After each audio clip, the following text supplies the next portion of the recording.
I don't want to scare anyone. The girl who survived that night at Camp Blood, that Friday the 14th, some sort of demented creature, watching, thirsty for young blood.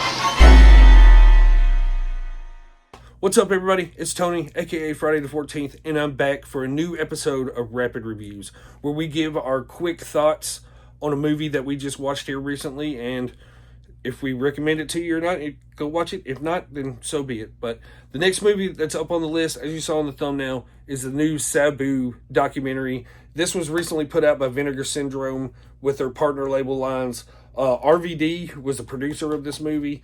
Joe Clark, I believe, was the director. But man, this was a emotional roller coaster. I was not expecting to be this invested in this movie because, like I've said before on the channel, I didn't watch much ECW. I followed after the fact and everything, but just to watch some of these wrestlers' careers after, especially their heydays in wrestling, of what happens to them, it's really, really sad.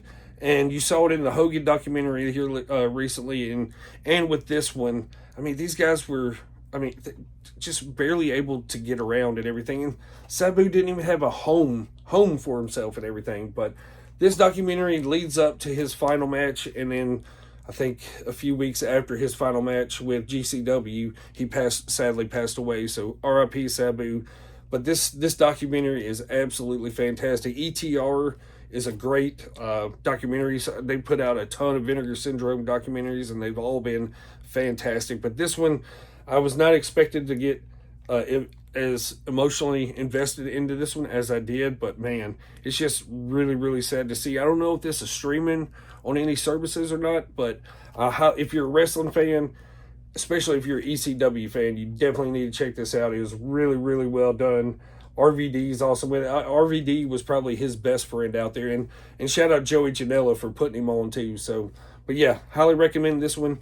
If you could, give this video a thumbs up, comment down below, let me know some movie suggestions that you recommend to me that you may see in my collection and all that stuff. But until next time, like, comment, subscribe if you're new. We out this motherfucker. I don't want to scare anyone.